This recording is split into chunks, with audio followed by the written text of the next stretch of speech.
something like 75% of companies that start up like you did don't make it through.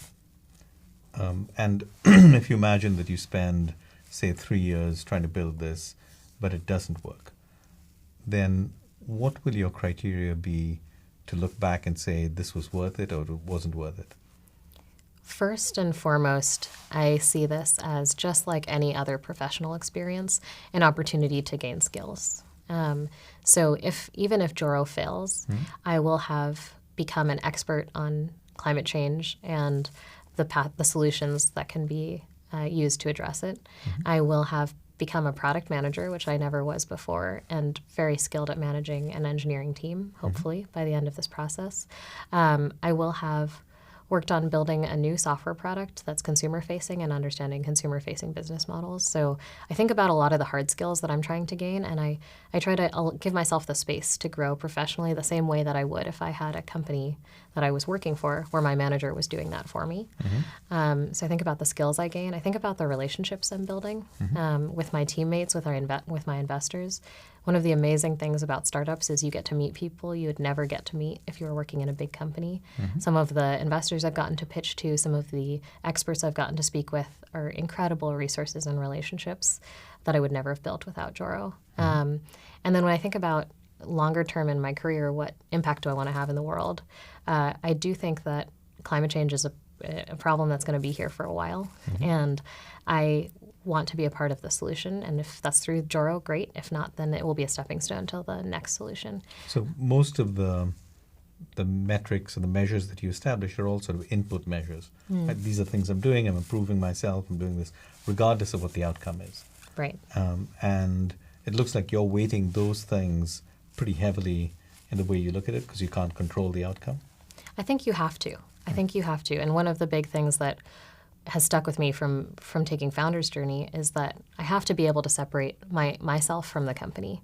And I can't necessarily determine what path the company is going to take, but I can determine what path I'm going to take and what skills I'm going to gain are. And also the skills that my company's going to gain, the people on my team. So I can try to make this a success in the ways that I can control, which is what is my experience, what are my teammates' experiences, and we can do our best to control the outcome. So when you look at your daily, what happens every day, do you feel like you're achieving a lot, or do you feel like every day you're not achieving as much as you could and you're failing? I think on a daily basis, I generally feel like I'm failing. And I feel that way because the role of founder requires you to do so many different things. 1 minute I'm filing our tax returns in California, 1 minute I'm negotiating our HR concerns, another minute I'm trying to manage a software product that I've never built before. So it requires from founders to wear many different hats and to try to do them as the only person in the company who's doing them.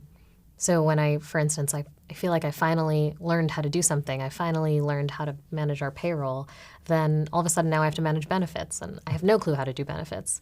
Or I think I know how to manage our product management 2-week sprint process, and then all of a sudden we have all of these back-end tasks that I have no understanding of what those back-end tasks are, even once I've understood our front-end tasks. So as a founder, I feel like I am constantly failing because the job evolves so quickly. I learn something and how to do something, and then I immediately have to do something completely different and become the best at that thing. And I think part of what people say when they say to be a founder, you have to be comfortable with failure. Yes, you have to be comfortable with the end failure, the end outcome being failure of the company, but you also have to be comfortable with never being good enough. And it feels like every day, each of the tasks, especially if you're a perfectionist or you're someone who's used to setting really high standards, very often you're just making do. Right? You go in and you just figure out how to do the payroll system and do the minimum necessary to get that because you got something else that you're working through. But at the end of that, you've learned an awful lot. Yeah, and I think that's because entrepreneurship, it's all based on this concept of minimum viable, everything. And I've never done anything minimum, and most founders haven't. Most founders have done everything, to get to the point where they feel confident or, visionary enough to build something new. They're probably the best at something. And to go from being the best at one thing to now doing a million things terribly is really hard. But It's part of what's required.